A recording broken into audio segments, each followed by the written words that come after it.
राणा सांगा को संसद में गद्दार कहने पर मचा संग्राम थमने का नाम नहीं ले रहा। सड़क से लेकर संसद तक आज इस मुद्दे पर जोरदार लड़ाई देखी गई। लखनऊ में अखिल भारतीय विद्यार्थी परिषद के कार्यकर्ताओं ने आज इस मामले में समाजवादी पार्टी के अध्यक्ष अखिलेश यादव के खिलाफ विरोध प्रदर्शन किया। दूसरी ओर संसद में भी आज ये मुद्दा उठा। कांग्रेस अध्यक्ष मल्लिकार्जुन खड़गे ने समाजवादी पार्टी के सांसद रामजी लाल सुमन के घर पर हमले का मुद्दा उठाते हुए कहा कि दलित सांसद के घर पर हमले को कतई बर्दाश्त नहीं किया जाएगा। दूसरी ओर बीजेपी ने रामजी लाल सुमन और कांग्रेस से माफी की मांग की है। बीजेपी ने इस मुद्दे को जाति से जोड़ने का भी विरोध किया है। उधर रामजी लाल सुमन ने साफ कर दिया है कि वो अपने बयान से पीछे नहीं हटने वाले, चाहे कुछ भी हो जाए। माफी मांगने का तो सवाल ही नहीं। इन सबके बीच कुछ संगठन रामजी लाल सुमन के खिलाफ इनाम का ऐलान कर रहे हैं। आज महादंगल की बहस इस मुद्दे पर होगी। क्या गद्दार वाली लड़ाई जाति पर आ गई है? राणा पर रण से किसका फिट होगा समीकरण? 500 साल पुराने इतिहास पर वर्तमान की जंग आखिर कब तक?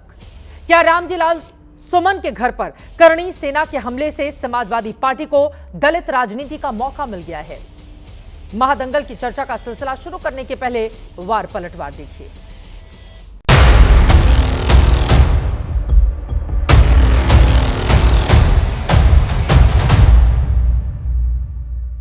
जब तक अब रामजी सुमन जी और कांग्रेस पार्टी दोनों खड़ी होकर के अपने स्टैंड पर माफी नहीं मांगेगी, हम इस मामले को समझौता नहीं करने जा रहे हैं।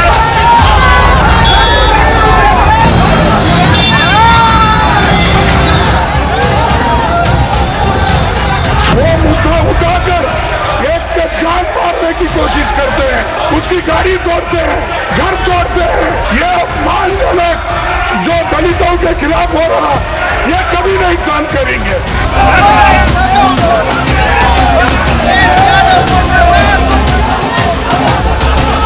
आप क्यों जाति को इसमें जोड़ना चाहते हैं? इसमें जाति धर्म का विषय ही नहीं है।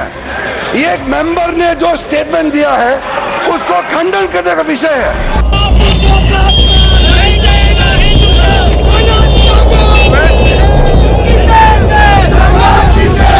राणा सांगा इस देश के बहादुर थे, हमारे हीरो थे। राणा सांगा या किसी भी जाति धर्म का हीरो है, वो देश के हीरो है।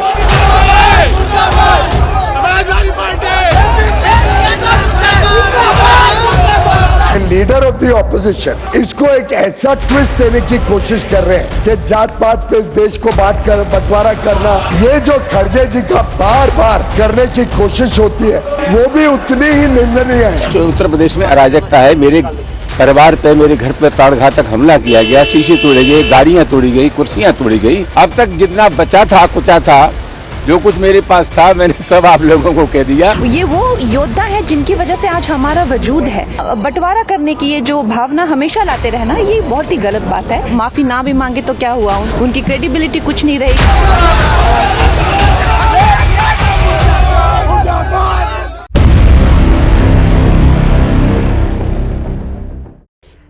गद्दार वाली लड़ाई आखिर जाति पर क्यों आई? संसद में किसने क्या कहा? सबसे पहले वो आपको दिखा देते हैं, उसके बाद करेंगे चर्चा की शुरुआत। सवाल बड़ा यह है, इतिहास के पन्नों को बार बार जो पलटा जा रहा है उसे भविष्य की राजनीति क्या तय होगी? मल्लिकार्जुन खड़गे वो बोलते हैं राणा सांगा का सम्मान, लेकिन दलितों के खिलाफ हमला नहीं सहेंगे। इनकी ओर से और भी बहुत सारी बातें विस्तार से कही गई हैं। प्रमोद तिवारी खड़े होते हैं, वो कहते हैं राणा सांगा किसी जाति या धर्म के नहीं बल्कि देश के हीरो हैं, लेकिन देश के हीरो को लेकर अगर सदन में बयान दिया जाता है तो उसकी मुखालफत के बजाय और तरह की बातें क्यों शुरू हो जाती हैं? बीजेपी की ओर से किरण रिजिजू कह रहे हैं खड़गे इस मुद्दे पर जाति की राजनीति क्यों कर रहे हैं, वो जाति को जोड़कर क्यों ला रहे हैं? क्योंकि सांसद साहब ने राणा सांगा को लेकर जिस भाषा का इस्तेमाल किया गया उसके बाद ये पूरा का पूरा विवाद पनपा हुआ है।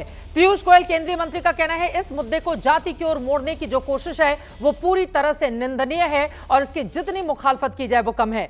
राधा मोहन दास अग्रवाल राज्यसभा के सांसद हैं, वो खड़े होते हैं, कहते हैं रामजी लाल सुमन और कांग्रेस पार्टी इस पूरे मामले में माफी मांगे। जब तक माफी नहीं मांगते हैं बात यहीं पर खत्म नहीं होती है।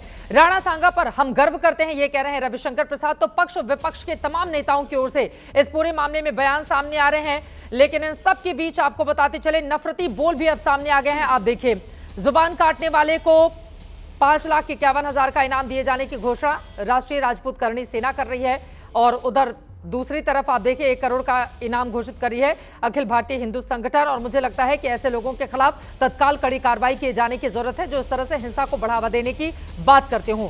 लेकिन सोसाइटी में, समाज में इस तरह की बातें भी हो रही हैं। फिलहाल यहां पर दिखा रहे हैं राणा सांगा पर विवाद में अखिलेश यादव की ओर से क्या बड़ा बयान सामने आया है। समाजवादी पार्टी मेवाड़ के राजा राणा सांगा की वीरता और राष्ट्रभक्ति पर कोई सवाल नहीं कर रही है। हालांकि समाजवादी पार्टी के नेता की ओर से ही जो शब्द बोले गए थे राणा सांगा को लेकर, उसे सदन की कार्रवाई से हटाया गया। अखिलेश आगे बोलते हैं, हमारे सांसद ने सिर्फ एक पक्षीय इतिहास और एक पक्षीय व्याख्या का उदाहरण देने की कोशिश की थी, उसको लेकर इतना बवाल ठीक नहीं है। रामजी लाल सुमन के घर इसीलिए हमला हुआ क्योंकि वो दलित जाति से आते हैं।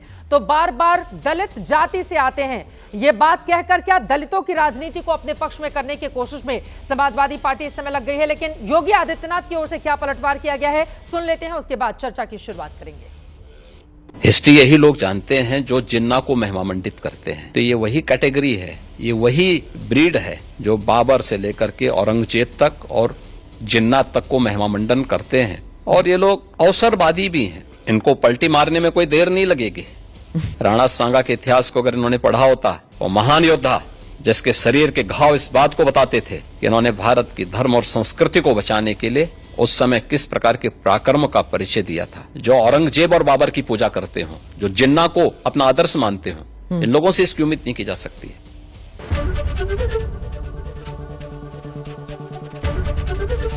एबीपी गंगा, खबर आपकी, जुबान आपकी।